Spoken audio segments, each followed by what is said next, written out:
Hey guys, it's me Pokemon. I'm back, and today I want to talk to you guys about the Black Order update. And I think there's a lot of interesting things to talk about today. So I think first off, it's kind of obvious that the Black Order update was sort of cut in half, so to say. You know, when it came out, I noted that the Proxima Midnight event, it was very weird how it was going to start for like another 9 days. And if you look on MSF.gg, Kaale Obsidian is on MSF.gg. His whole kit's in the game. You know, they have his little icon.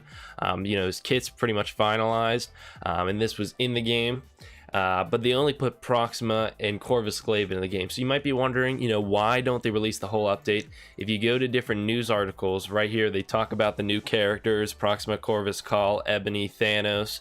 And then they also talk about Versus Battle and how this is all coming next update. And I think there's one pretty big reason why they did this. So right now there's the big outbreak, and it delayed Marvel movies, which messes up a lot of things for the game. The Black Widow movie is going to be coming out next month, and of course all the games plan their updates around movies because it's sort of like a hype circle. You know, people get hyped about the movie, so they'll play the game, people play the game, get hyped about the movie, go watch the movie. It's this great circle, sort of pumps a lot of life into the game whenever there's a new movie. So they probably had a lot of stuff planned for that update, like pretty much any of the main characters from the Black Widow movie. I know Black Widow was going to get a sort of an update in terms of her kit. Probably Taskmaster was going to come, Red Guardian. I wouldn't be surprised if they had a couple of the other characters from the Black Widow movie into the game in that update, and they probably had all that ready to go for May. But now that that movie's been delayed, they sort of have to take May's update, put it in November, and now they need an update for May. So they probably don't have a lot ready to go for May. So I think what they're trying to do, and I think what a lot of people are thinking they're trying to do, is they're sort of splitting this update into two halves. You know, they're going to release Proxima and Corvus Glaive throughout this month, and then they'll put out Kaale Obsidian and sort of start working on Ebony Maw next month. And then that way it's sort of, they split this update into two parts. You know, probably why the live PvP didn't come out with this update. They're maybe trying to hold that off for a little bit. You know, they're sort of trying to trickle out the parts of this update so that way we continuously have new content over these next 2 months. Ironheart 2, she was also supposed to come out, I think, around this update. They pushed her back. They're probably saving her now for May, so that way they have some characters to release.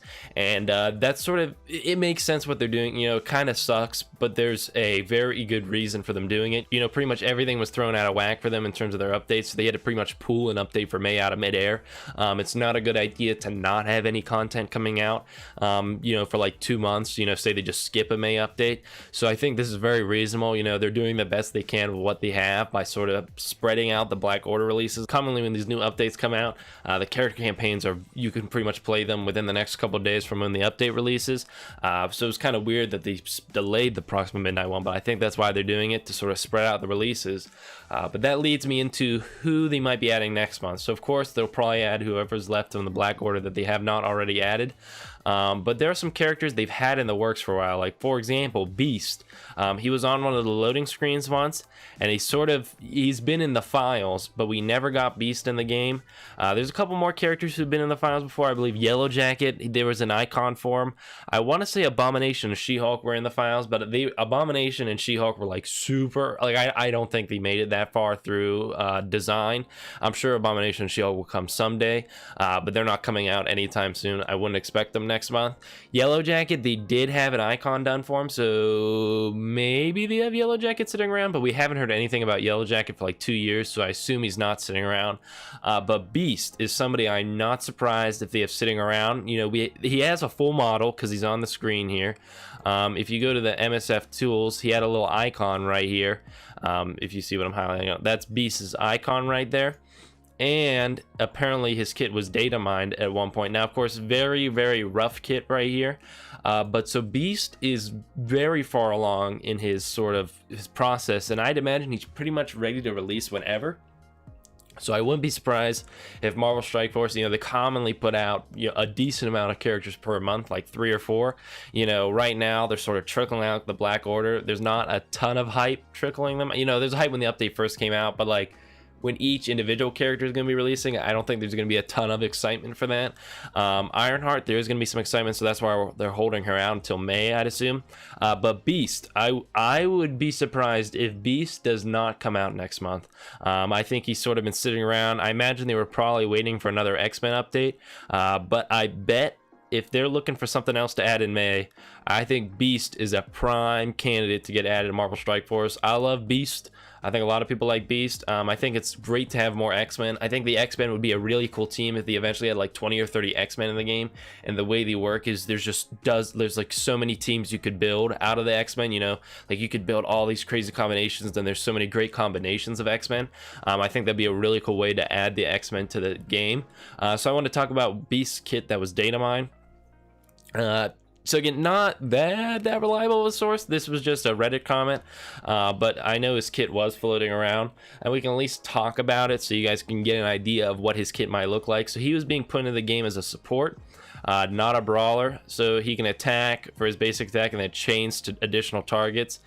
His special, clear 2 negative effects for himself, heal 2 lowest health allies for 4,200 health plus 30% of this character's max health, and he attacks primary target.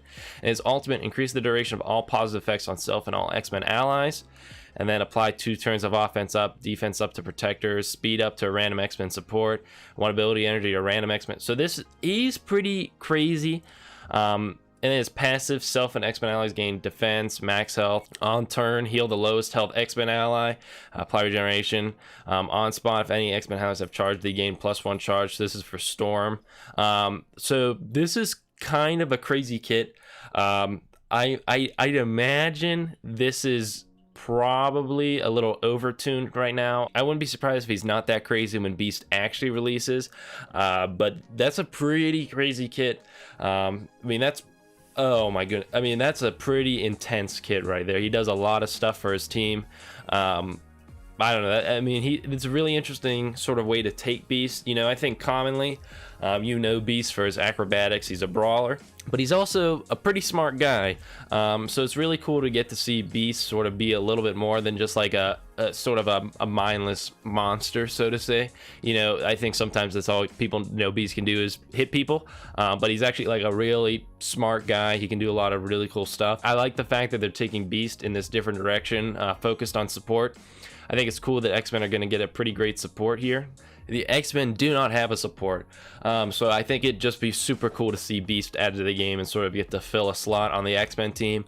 Plus, I'm just a really big fan of Beast. So anyways, that's what I mean by the Black Order update's probably delayed. They're doing the best they can right now with the whole outbreak going on. You know, they're trying to spread out content as much as they can, and I would not be surprised if they're looking to pull forward stuff they had planned in order to help out the game and sort of keep it alive through these sort of tough times. So I think Beast, prime candidate for that, and that's why we're seeing Black Order's sort of update stretched out over what's probably going to be a 2-month period. So I hope everyone has a happy and healthy day. But with that being said, I am only an 18-year-old. Have a nice day, guys.